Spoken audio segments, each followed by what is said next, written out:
우리 지난주 무엇에 대해서 배웠어요?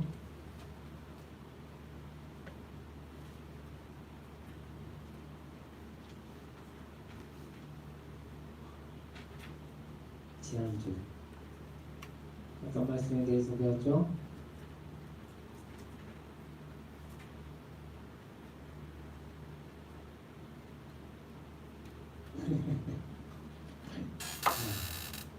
자, 제가 지난주에 설교 말씀을 나누면서 했던 질문이 뭐였어요?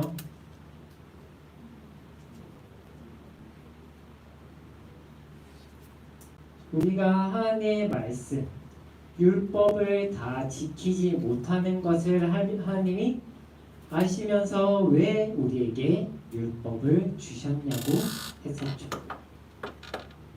율법이 어떠한 역할을 했어요? 첫 번째, 우리의 죄성을 깨닫게 해준다고 했어요.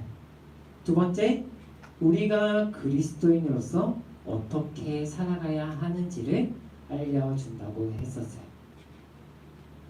그런데 우리는 그럼에도 여전히 죄 가운데 살아갑니다. 지난주에 살펴봤던 것처럼 우리는 날마다 죄와 끊임없이 싸우며 살아가야 합니다. 근데 우리의 힘으로 그 죄를 이겨낼 수 없죠. 뭔가 해볼 만한 것 같은데 우리는 우리의 비참함을 경험할 수밖에 없어요. 자, 그런 죄 가운데 살아가는 우리가 궁극적인 목표인 구원, 하나님 나라에 들어가기까지 우리에게 그래도 무언가 필요하지 않을까요? 우리의 구원을 위해서 우리에게 무언가가 필요하지 않을까요? 우리는 여전히 죄 가운데 살아가지만 그 구원을 위해서 우리가 무엇을 해야 될까요? 자, 오늘은 여기에 대해서 살펴봅시다. 우리 소요리 문답 85문 한번 먼저 봅시다. 우리가 죄 때문에 받을 하나님의 진노와 저주를 피하게 하려고 하나님이 우리에게 요구하시는 것은 무엇입니까?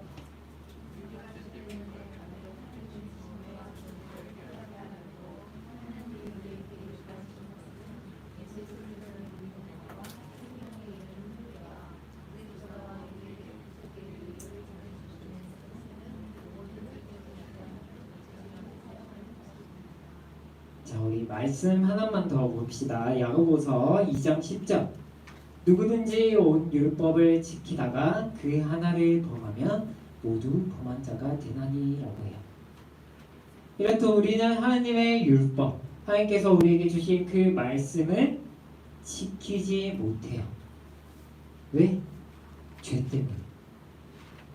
그래서 하나님의 진노와 저주 아래 살아갑니다.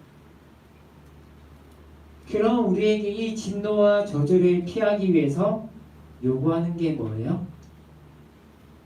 아까 소요리 문답에서 뭐라고 했어요? 방금 읽어놓고 네. 예수 그리스도를 믿는 믿음, 그리고 생명에 이르는 회개라고 해요. 자, 오늘은 이 두 가지 중에 믿음에 대해서 먼저 살펴보고 우리 다음 주에 회개에 대해서 한번 살펴봅시다. 자, 우리가 신앙생활하면서 가장 많이 쓰는 단어가 뭐예요? 믿음. 이런 말을 많이 하죠. 우리는 예수님을 믿는 사람입니다. 자, 그럼 여기서 질문. 예수님을 믿는다는 게 뭘까? 예수님을 믿는다는 게 뭘까요? 자, 이 질문에 어떻게 대답할래요? 예수님을 믿는다는 게 뭘까? 예수님을 믿는다고는 이야기를 하는데 많은 사람들이 우리와 같이 여기에 대해서 자세히는 답을 하지 못해요. 자, 믿음의 단어의 뜻이 뭐예요?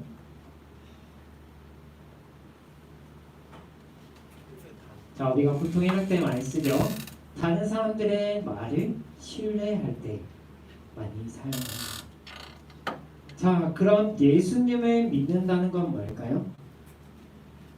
예수님에 대한 모든 것을 신뢰한다라는 의미예요. 예수님이 어떠한 분인지, 그리고 예수님께서 어떠한 일을 행하셨는지를 믿는다는 거죠. 자, 그럼 우리가 예수님께서 행하신 일, 예수님이 어떠한 분이고 예수님께서 무엇을 했는지 어떻게 알 수 있어요? 나무위키, 네이버, 뭐 그런 걸로 어느 정도는 알 수 있겠죠. 근데 우리에게는 이게 있잖아요. 자, 우리 소리문답에서도 그렇게 이야기를 하죠. 그리고 성경에서 그분을 믿으면 구원을 얻을 수 있다고 이야기를 합니다. 자, 요한복음 3장 16절 한번 봅시다. 하나님이 세상을 이처럼 사랑하사 독생자를 주셨으니 구원을 어떻게 받는다고요?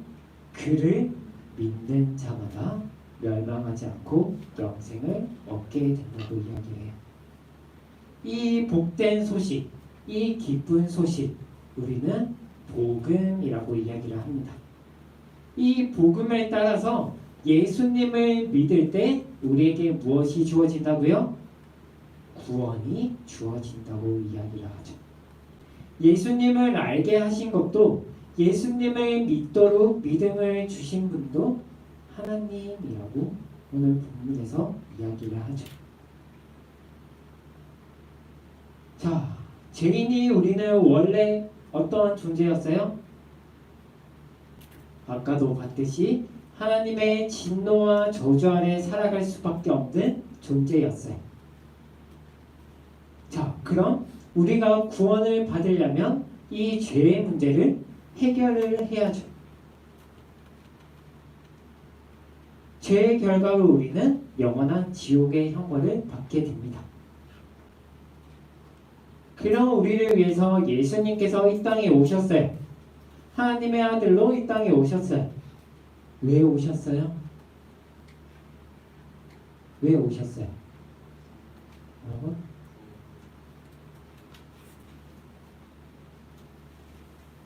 구약에서 약속된 구원자로 오신 거죠. 우리의 죄의 문제를 해결해 주시기 위해서 이 땅에 오신 거예요. 자, 구약 시대의 죄의 문제를 해결하기 위해서 뭐 했어요? 구약에서 제사를 드렸죠. 자, 그 제사에서 제물을 끌고 와서 그 제물에다가 안수를 합니다. 그러면 어떻게 돼요? 안수를 하면 나의 모든 죄가 이 제물에다가 전가가 되죠. 자, 예수님께서도 자신을 제물로 하나님께 드렸어요. 십자가에서 우리가 받아야 되는 그 형벌을 대신해서 받으신 거죠. 그렇게 우리의 모든 죄가 용서를 받게 돼요. 그거를 뭐라고 하냐면 예수님께서 하나님께 순종하신 그 의로운 행위라고 이야기를 해요. 말이 어렵죠? 하나님의 그 말씀에 따라서 그 말씀에 순종하신 그게 하나님께서 어떻게 보시냐면 의롭다고 해주시는 거예요. 자, 예수님께서 그 일을 하셨어요. 근데 예수님을 믿는 자들에게 그런 행위를 했다고 봐주시는 거예요. 이해가 돼요? 말이 어렵나? 그러니까 예수님께서 행하신 게, 자, 예수님을 믿는 사람도 그러한 행위를 행한 것으로 하나님께서 인정을 해주시겠다라는 거예요.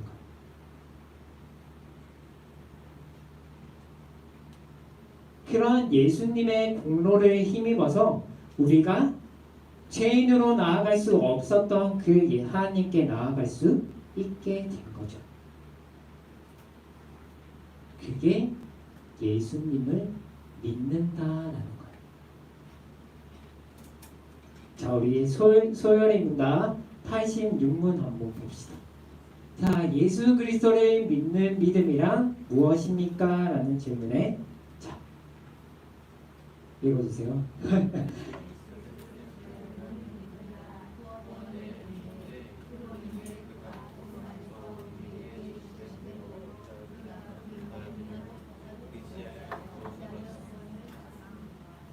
자, 믿음을 무엇이라고 이야기해요? 구원의 은혜라고 이야기합니다. 자, 오늘 본문에서 뭐라고 해요? 우리 에베소서 2장 8절 말씀 한번 봅시다. 너희는 그 은혜에 의하여 믿음으로 말미암아 구원을 받았으니 이것은 너희에게서 난 것이 아니요 뭐라고요? 하나님의 선물이라 라고 합니다. 자, 저는 예수님을 믿는 사람입니다 라고 이야기를 한다고 했어요.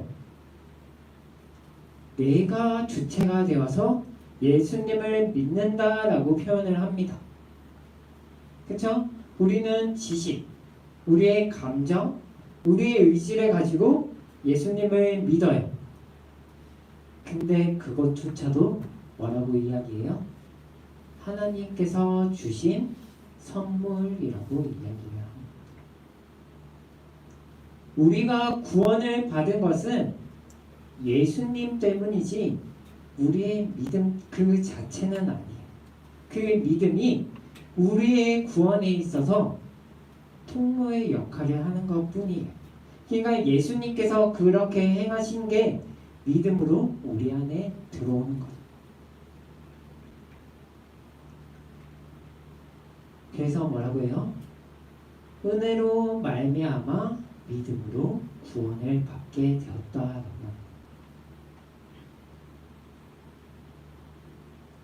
그래서 9절에서 뭐라고 해요? 행위에서 난 것이 아니니 이는 누구든지 자랑하지 못하게 함이라 라고 해요. 왜 이렇게 이야기해요? 구원은 우리의 어떠한 노력으로 우리의 어떠한 열심으로 이룰 수 있는 게 아니기 때문에 우리의 어떠한 존재라고요? 죄성을 가진 사람들이에요. 하나님의 말씀을 지킬 수 없는 존재예요. 하나님께서 말씀하신 그 참된 의로운 행위를 우리는 할 수 있는 능력이 없어요.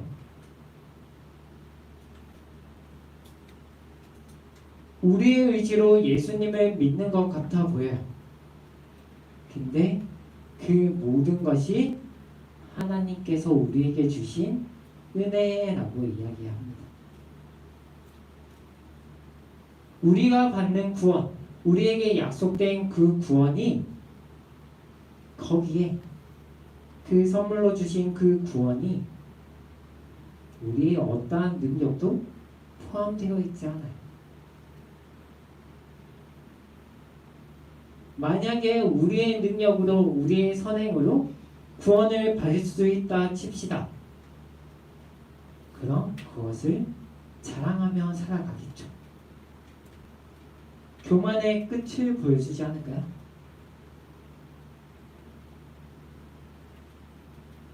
자, 우리 정리해 봅시다. 우리는 원래 어떠한 존재? 하나님의 진노와 형벌을 받을 수밖에 없는 존재예요. 그래서 지옥으로 가는 존재예요. 그런 우리를 위해서 하나님께서 무엇을 하세요? 자신의 아들을 이 땅에 보내주세요. 예수님께서 우리의 모든 죄를 지고 십자가에 죽으셨죠. 그게 어디에 나와 있어요? 하나님이 주신 이 성경에 다 담겨 있어요. 그 내용. 자, 우리는 이 성경을 통해서 지식적으로 그 내용을 알고는 있어요. 근데 아는 것으로 끝나면 될까요? 아니죠. 그 말씀을 통해서 우리가 알고 있는 그 예수님을 신뢰하기까지 나아가야죠.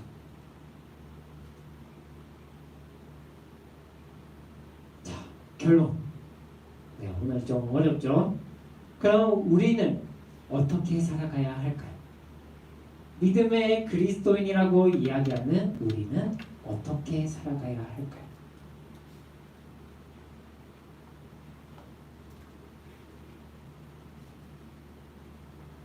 어떻게 살아가야 될까요? 잘 살아가면 돼요. 자, 하나님께서 우리가 그 복음의 말씀을 이렇게 설교를 통해서 아니면 다른 사람을 통해서 듣게 하셨어요.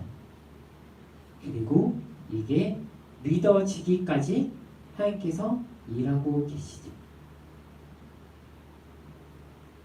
근데 이 모든 과정을 뭐라고 한다고요?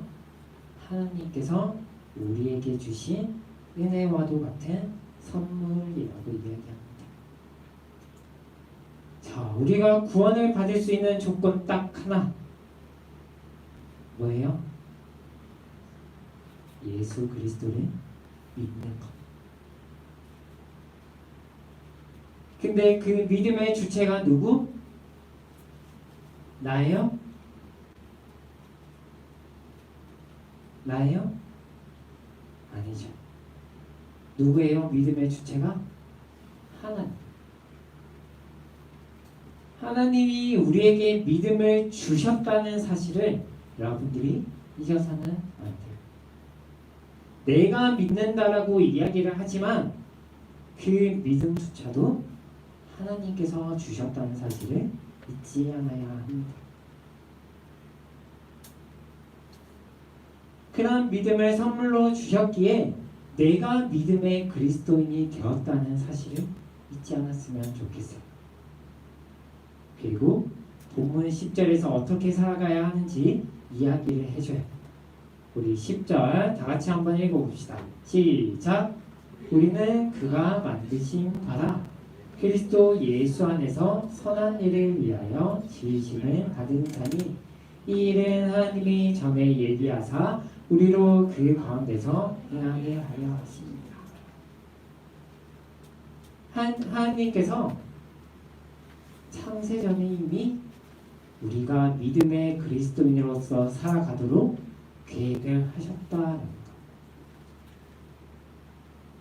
어떻게 살아가라고요? 예수 그리스도 안에서 그분을 의지하며 살아가라고 이야기합니다. 그러니까 예수님을 닮아서 선한 일을 하면서 살아가라는 것. 자, 그리고 우리가 들었던 그 복음의 말씀, 선물처럼 받은 이 구원의 기쁜 소식, 우리만 누리면 돼요? 우리만 누리면 될까요? 아니죠. 전해야죠. 하나님께서 사도행전 1장 8절에 뭐라고 해요? 우리가 예수 그리스도의 증인이 되어서 세상 끝까지 복음을 전하라고 하세요. 너희에게 선물로 준 그 복음의 말씀을 전하라고 하세요. 자, 우리가 10월 20일에 전도 축제를 하려고 합니다. 그래서 광고에서도 이야기했듯이 다음 주에 태신자 작정을 하려고 해요. 우리가 믿는 그 구원의 기쁜 소식을 전했으면 좋겠어요. 나만 누리는 게 아니라 나의 소중한 사람들에게 그 선물을, 내가 받은 그 선물을 전하라는 것.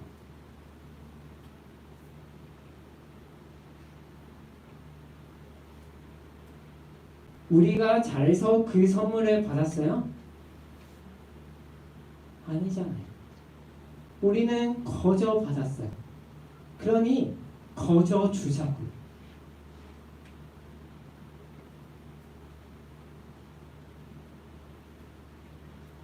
그게 믿음의 그리스도인의 삶입니다.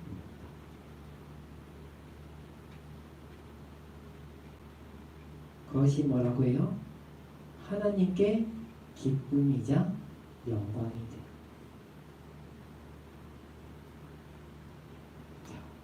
우리 복음은, 우리가 받은 그 복음은 자아는 자가 되었으면 좋겠습니다.